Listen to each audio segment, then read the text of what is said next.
வணக்கம் சார். வணக்கம் மேடம். பாப்பாவுக்கு நாங்கள் 2 பேரும் படிக்கல, எங்களுக்கு ஒன்றும் புரியல. இங்கே வந்த வெட்டி தான் பாப்பாவுக்கு நல்லா புரிய வச்சு எங்களுக்கும் புரிய வச்சு சொல்லி கொடுத்தாங்க. சொன்னாங்க சார் நல்லா அருமையாக கொஞ்சம் இது பண்ணார். எனக்கு கலெக்டர் ஆகுறது ஆம்பிஷன். அதுக்காக நான் பிஎஸ்சி கோர்ஸ் மட்டும் தான் எடுக்கலாம்னு நினச்சேன். அப்புறம் சார் தான் சொல்லி புரிய வச்சாரு, பிஎஸ்சி எடுத்தால் அது நார்மல் குரூப் தான், அதில் அவ்வளோக்கா ஜாப் ஆஃபரும் கிடைக்காது, யாராலையும் உடனே கலெக்டர் ஆக முடியாது. பட் நீ பிஇ கம்ப்யூட்டர் இன்ஜினியரிங் எடுத்தினா அது உனக்கு ஜாப் ஆஃபரும் கிடைக்கும், நீ படிச்சுக்கிட்டே வேலை செஞ்சுக்கிட்டே படித்து கலெக்டர் ஆகலாம் அப்படின்னு சொல்லி புரிய வச்சாரு.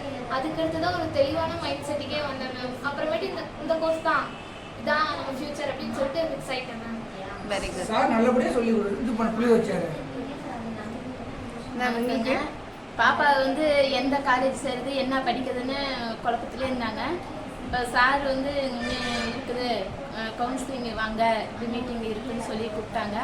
பாப்பாவும் அவங்க அப்பா வந்தாங்க. வந்துட்டு பேசுங்காட்டி ஒரு தெளிவு கிடைச்சிது, மாற்றம் ஹாப்பியாக எப்போ சொன்னாம்மா இந்த மாதிரி சொன்னாங்க, இந்த மாதிரி இருக்குது, ஸ்காலர்ஷிப் இருக்குது, இப்போ படிப்புக்கு அவங்களே பணம்லாம் காலேஜுக்கு அவங்களே கட்டுறேன்னாங்க, எல்லாம் ஒரு யூஸாக இருக்குமா, எனக்கு எந்த குரூப் எடுக்கணும் அவங்க சொல்லிட்டாங்க சொல்லி ரொம்ப ஹாப்பியாக இருந்தா. எனக்கு தெரியாது, ஃபஸ்ட் டைம் நான் வரல, ஆனால் இப்போ வந்திருக்கேன், எனக்கு ரொம்ப பிடிச்சிருக்குது. எனக்கு அவள் படிப்பு நல்லா இருக்கணும், அதனால் எனக்கு சொல்லி இப்போ எக்ஸ்பிளைன் பண்ணி புரிஞ்சிச்சு. ரொம்ப thanks sir. Thank you. Thank you ma'am.